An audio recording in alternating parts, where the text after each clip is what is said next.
Hello students, 10th standard Social Science, Unit 2, The World Between Two World Wars, Nazi Policy Towards Jews. Along with the repressive measures, Hitler's government followed a policy of repressing Jewish people. The Jews were removed from government positions, excluded from the universities, and deprived of citizenship.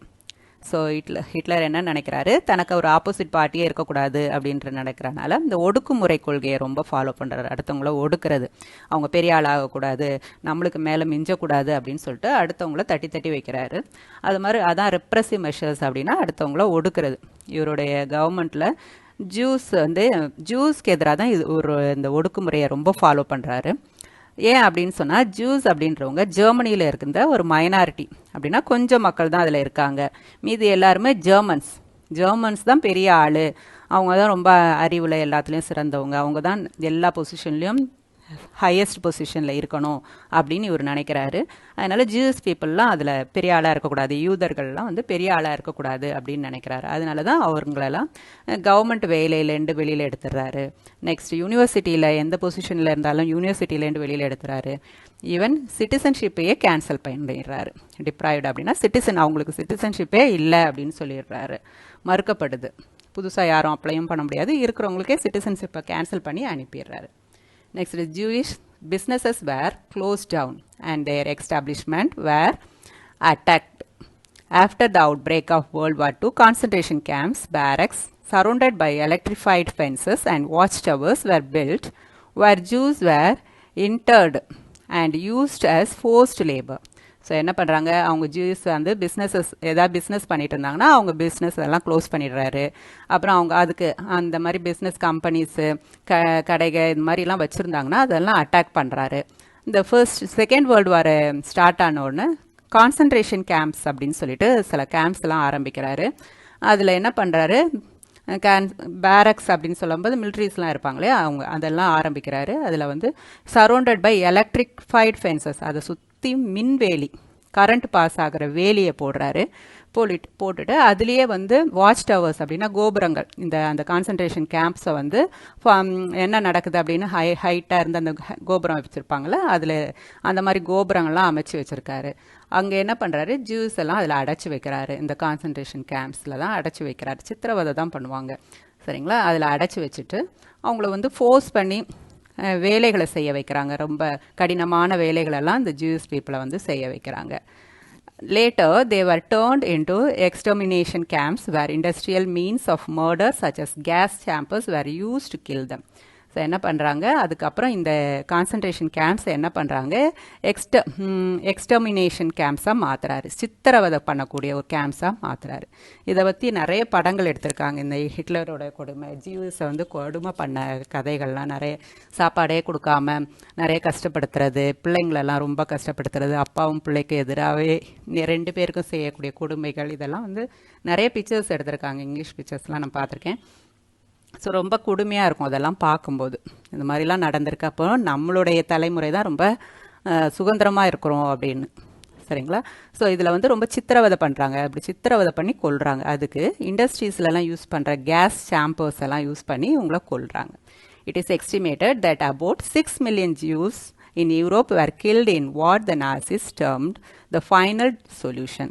So இந்த மாதிரி சித்திரவதை கொல்லப்பட்டவங்க 6 million ஜூஸாக இருந்தாங்க.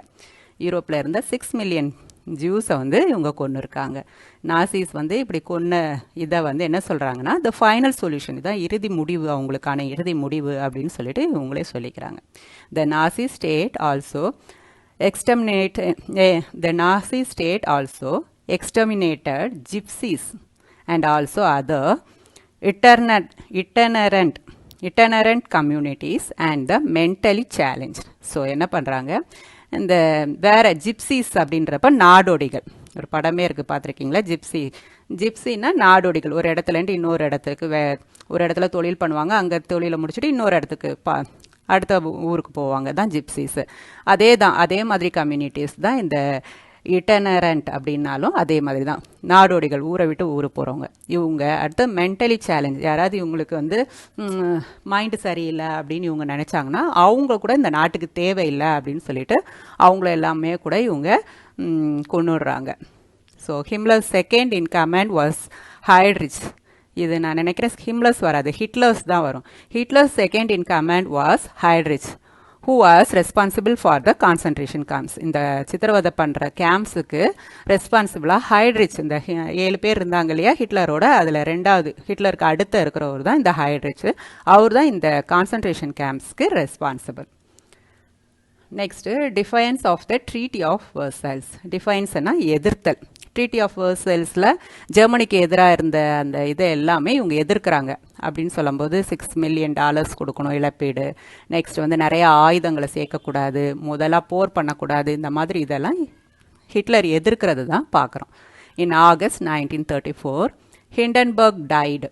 பிரசிடெண்ட்டாக இருந்த Hindenburg வந்து இறந்து போயிடுறாரு. And Hitler apart from being chancellor became both president and commander in chief of the armed forces.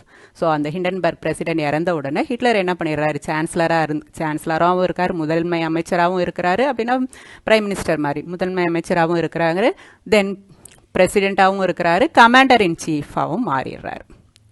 Commander in chief of armed forces, மிலிட்ரியோட தலைவராகவும் மாறிடுறாரு. Hitler's foreign policy aimed at restoring the armed strength of Germany and annulling provisions of Versailles Treaty.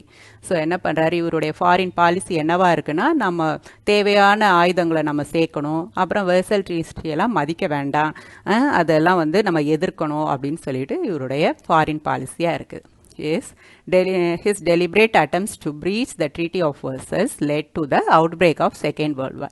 இந்த மாதிரி அவர் இதற்கு எதிராக பண்ணதெல்லாம் தான், இதற்கு ட்ரீட்டி ஆஃப் வெர்சைல்க்கு எதிராக செய்த செயல்கள் எல்லாமே தான் செகண்ட் வேர்ல்டு வார்க்கு, அவுட்பிரேக் ஆஃப் செகண்ட் வேர்ல்டு வார்க்கு முக்கிய காரணமாக இருந்துச்சு. சரிங்களா? நெக்ஸ்ட் அதான் முக்கியமாக படைபலத்தை ஜாஸ்தி பண்ணது தான் செகண்ட் வேர்ல்டு வார்க்கு முக்கிய காரணமாக இருந்தது. ஸோ இப்படியெல்லாம் இருந்தாலும் இந்த ஹிட்லர் வந்து என்ன பண்ணுறாருன்னா, சூசைட் தான் பண்ணி செத்து போய் லாஸ்ட்டில் இறந்து போகிறாரு. ஸோ ஒருத்தன் என்ன தான் உலகெல்லாம் தனதாக்கி கொள்ளணும்னு நினச்சா கூட அவரோட உயிரை இழந்து போயிடுறாரு இல்லைங்களா? ஒரு 55 இயர்ஸ்லேயே அவர் வந்து சூசைட் பண்ணி தான் இறந்துக்கிறாங்க. இவர் எல்லாருமே ரஷ்யன் ஆர்மியெல்லாம் ரவுண்ட் பண்ணிடுவாங்க. அப்போ இவர் வந்து சூசைட் தான் 1945 சூசைட் பண்ணி இறந்துருவார். Okay students, that's all today's class. Thank you.